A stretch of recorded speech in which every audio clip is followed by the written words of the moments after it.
Our scripture reading this morning is coming from the book of Exodus chapter 12.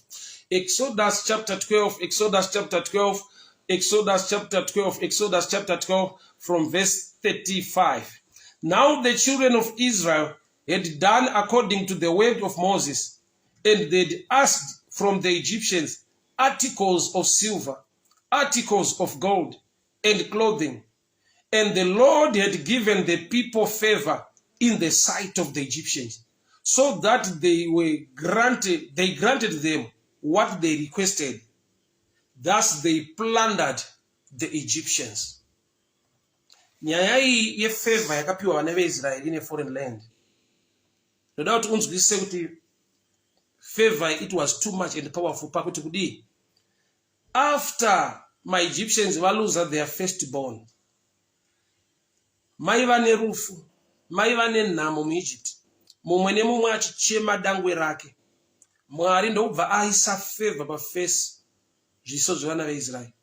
Pavakaenda vachitokumbira zvavakakumbira, the articles of silver and gold from the Egyptians, their requests were granted.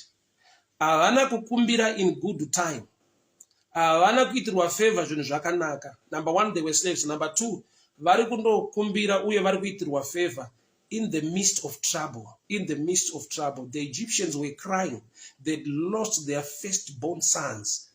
Mai vane rufu kurati vari kupiwa zvinhu parufu. Vari kupiwa zvinhu nevanhu vari kuchema. Oza munhu afirwa ari kuchema, munhu ari bitter, munhu ane challenge inorema zvekuti haadi kunzwa dzimwe nyaya. More like kuitira mumwe munhu favor, iye ari kupukuta misodzi, ari kuchema afirwa nevana vake. But this picture shows that no matter the time, but the favor of the Lord ikavapa musoro peupenyu hwako. The season doesn't matter. Nguva dzauri, nyika yauri, pauri doesn't matter. It is the favor of God yekuti kana yabata pauri in the midst of trouble. The Egyptians were crying. Vafirwa nematangwe vana vavo vese vafa, matangwe avo vese vafirwa. Vari murufu, vari munhamo. But during that course of time, Mwari unoisa favor pavana veIsrael. Kuda kuti vari kupiwa blessing in a season isiri favorable. Father, I pray over your people. No matter the season or the times, may your favor speak on their behalf. No matter the seasons or the times, muri Mwari unoita zvinoshamisa. Muri Mwari unoita zvinoshamisa. You speak a word to create a season. Baba, my Egyptians vari pakati pekuchema, vafirwa nematangwe avo. Imi makarangarira Israel, mukaisa favor pamusoro pezviso zvavo, mukaisa favor pamusoro peupenyu hwavo, and they plundered the Egyptians in a season and in a time when the Egyptians were crying. Father, I pray over your people this morning. No matter the season, no matter the times, but ndiri kutaura favor that can surpass every hindrance, blessing and favor to rest upon their lives, upon their families, at their workplace, in the midst of trouble. Mukuoma kwakaita ma economy, mukuoma kwakaita zvinhu, mukunetsa nekunetsa kwezvinhu zvese. Ndinotaura ruoko rweMwari rwefavor, ndinotaura nyasha dzinoshamisa. In the midst of trouble, they were slaves in Egypt, and vakapiwa zvavaishuwira, yet they were slaves. Baba, ndiri kunamata, you can tell the story of a slave. Munogona kushandura upenyu baba wemunhu anobatwa senhapwa akabuda ine silva negoridhe. Baba, ndataura nyasha mangwanani ano, Mwari wakatendeka, mutsvene wakarurama, the same yesterday, today and forever. In the midst of trouble, while the Egyptians were crying, but your people found favor. Yagadabo shataka mantetelabo shiamande ribaza dege maliga dayasoko bajahe monta baradia sakila basuketaya yepepe shaliga dayasoko bajaya kataya mantoto robo shiatata la kosa ibaja dege maliga dayasa. Favor upon my head, favor upon my head, favor upon my head, favor upon my head, favor upon my hands, favor upon my hands, favor on my face. Father, in the midst of trouble, while the Egyptians were crying, but in Mimakaisa favor. Vana venyu vaIsraeri Baba, they came out with great substance, silver, gold and clothing. Baba, ndiri kutaura zvinobatika, ndiri kutaura nyasha dzinounza zvinobatika. In the midst of trouble, in the midst of trouble, in the midst of trouble, yagadabo jadabaya dagasa. Mante tela boshia kabaruga diande ribaja de mante baradiasa rakata bosha liga basande mente tele boshia katalabosa maruga daya bada bayandoro boshia gakila bada kiama montatala bosha la bazuge diata kora basada. Favor upon my head, favor upon my head, favor upon my head, favor upon my head. Baba the taura favor the taura nyasha. In the midst of trouble, in the midst of trouble, ruoko rwenyu runoshamisa, runobata kubata kukuru kunoshamisa. Vana venyu Baba ndikuna matamangwanani anu. Pamusoro pao Baba ndataura favor to rest upon their heads. Muhupenyu wafaina mako, muhupenyu wamaka mamvura. Ndiri kutaura favor upon their heads, favor upon their head, favor upon their heads. Muhupenyu wawe nditapera, favor upon their heads, favor upon their heads. Muhupenyu wa Judith Muskwere ndataura favor pamusoro pao. Muhupenyu wa Jonah pinda taura favor Baba. Muhupenyu wa Elizabeth na pinda taura favor. Antoinette Maroa ndiri kutaura favor, favor, favor upon your children, favor, favor pamsoro pao Baba. In the midst of trouble, in the midst of trouble, when things are not alright, banokote muri mwari asinga shanduke wazuro nasina mangwana Baba ndataura nyasha dzamaka wanira vana venyu vaIsraeri vachibuda muIjipita Baba. Nyangwe vaIjipita vanga varasikirwa nevana vari pakati pekuchema, asi ibi mwari pamakaisa favor yenyu pavana veIsraeri, they plundered the Egyptians.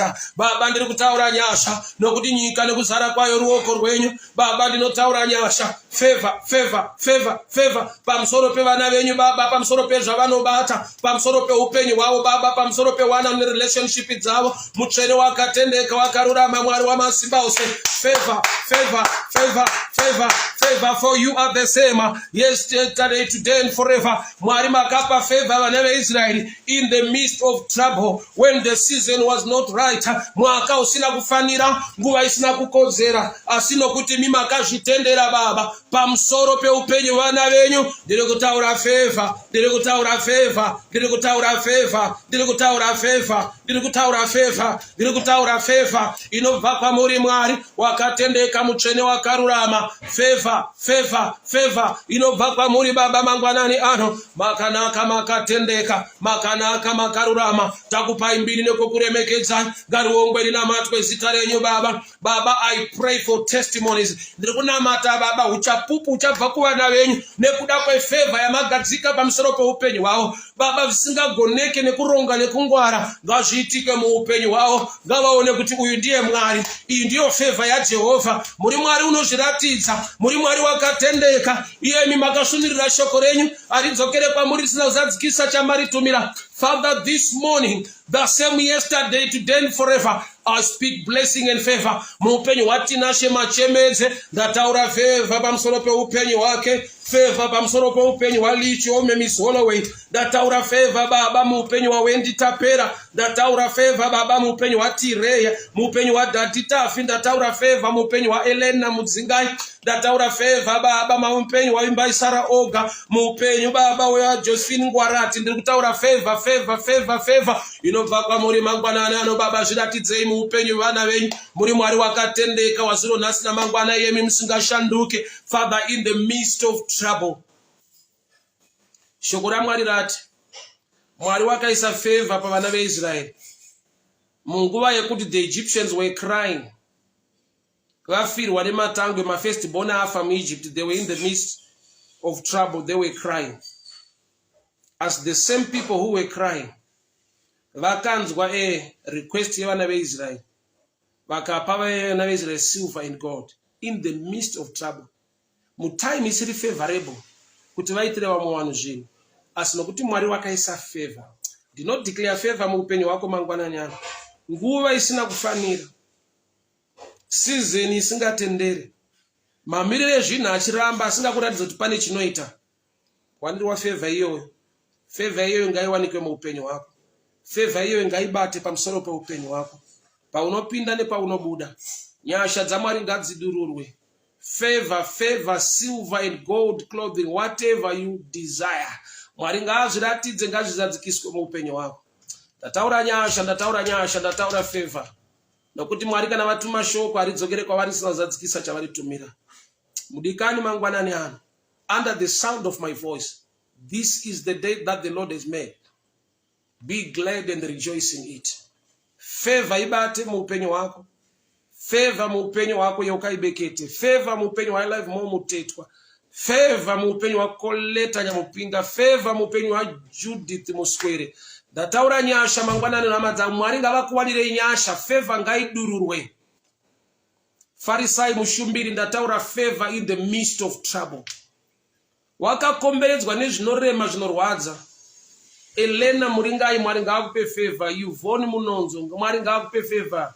Ndataura nyasha muupenyu hwa Malvin Munjeri. Ndataura nyasha mangwanani favor ya Mwari ngaioneke muupenyu hwako. Prosper Chipeta ndataura favor nyasha dzaMwari dzidururwe nezita raJesu. May the good Lord protect you. May the good Lord favor you. May his blessing and the end of favor be upon your lives this morning. In the mighty name of Jesus Christ of Nazareth. Amen and amen. God bless you, amadzangu. Mwari vakuitire nyasha. Lucas Mungondo, how are you doing? God bless you. Kwakadiko ku Mozambique. I'll be in Mozambique, Beira, on the 18th of December. I'll be in Beira. So I hope I'll see you there. God bless you.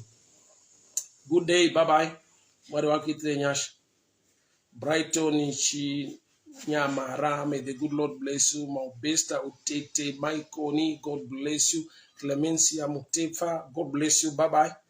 Join me tomorrow morning for prayer devotion, Mangwana. Let's get into the mood of prayer. Shogorinote, men always ought to pray. You must pray always and not get faint. Let's get the energy to pray, to seek the favor of God, his grace. Kuna Mwari kudenga unonzwa minamato evana vake. Usanzwa kuneta mudikani. Join me tomorrow as well, the same time. From 7:30 Zimbabwean time. Every day in the morning. Tione kunyengetera. Nekurwa nema atari ese wakaipa. Words are seeds. A closed mouth is a closed destiny. Learn to speak words of power in prayer, in declaration, words of faith, trusting and believing God. You can control and manipulate the systems of the day by speaking words into the atmosphere. Taura mazwi, pamusoro pe mhuri yako, pe upenyu hwako, pe basa rako. Regera kunyarara, na mata nyengetera kuna Mwari. Taura mashoko e declaration, declare nyasha ne favor pane zvaunobata nekuronga. Mwari vakuwanire nyasha. Join me tomorrow 7:30 in the morning for prayer time here. God bless you. Bye-bye.